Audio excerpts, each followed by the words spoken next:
आणि बुलेटिनच्या सुरुवातीला थेट दिल्लीमधून एक महत्त्वाची बातमी आहे। सर्वोच्च न्यायालयात शिवसेना पक्ष आणि चिन्हाबाबत अगदी थोड्याच वेळा सुनावणी सुरू होतीये। ठाकरे गटाची बाजू मांडताना वकील कपिल सिब्बल यांनी जोरदार युक्तिवाद केलेला होता आणि आजही कपिल सिब्बलच युक्तिवाद करणार आहेत। आज ते नेमके कोणत्या मुद्द्यांवरती युक्तिवाद करतात याकडे दोन्ही शिवसेनेचं आणि त्यासह राज्याचं विशेष लक्ष आहे। माहिती जाणून घ्या तर रामराजे शिंदे आपल्यासोबत आहेत। रामराजे, कधीपर्यंत या सुनावणीला सुरुवात होणार आहे आणि आजच्या सुनावणीत नेमकं काय काय होईल?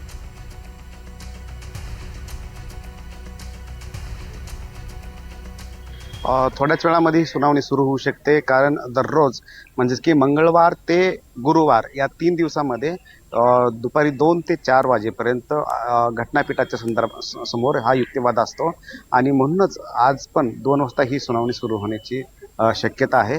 जर वकिलांना उशीर झाला तर काही 15 मिनिट उशीर लागू शकतो, परंतु 2 वाजता ही सुनावणी सुरू होईल असं सांगितलं जाते।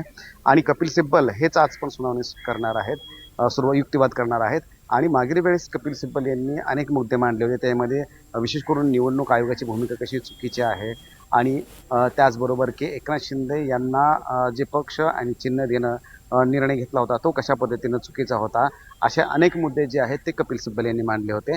मात्र आज सुनावणी होणार आहे ती म्हणजे की अपात्रतेच्या संदर्भामध्ये। आज कपिल सिब्बल पुन्हा अपात्रतेच्या मुद्द्यावर युक्तिवाद करतील का हे पाहावं लागणार आहे, कारण अपात्रतेचा मुद्दा म्हणजे आमदारांनी गैरहजर असणं, आमदारांच्या विरोधामध्ये अविश्वास ठराव आणला होता, एकनाथ शिंदे आमदारांनी घेऊन गेले होते, त्याचबरोबर गटनेता आणि व्हीप जे आहे ते एकनाथ शिंदे यांनी स्वतःच नेमला होता।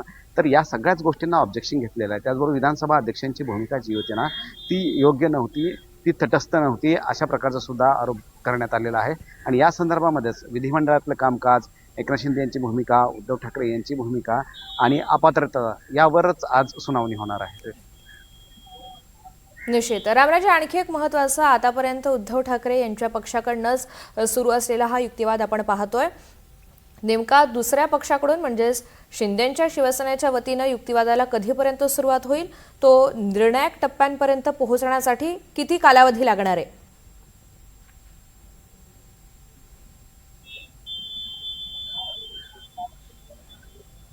एकनाथ शिंदेंच्या वकिलांचा युक्तिवाद हा कदाचित उद्यापासून सुरू होऊ शकतो आणि त्यांच्याकडे 2 दिवस राहू शकतात, बुधवार आणि गुरुवार असे 2 दिवस ते युक्तिवाद करू शकतात।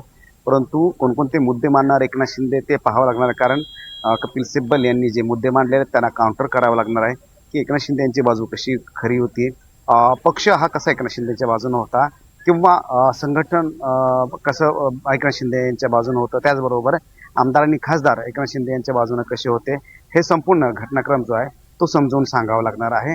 एकनाथ शिंदे यांचे वकील जे आहेत ते उद्या याची बाजू मांडू शकतात। आणखी निवडणूक आयोग आणि विधानसभा अध्यक्ष यांचे पण वकील असणार आहेत, ते सुद्धा आपापली बाजू मांडू शकतात।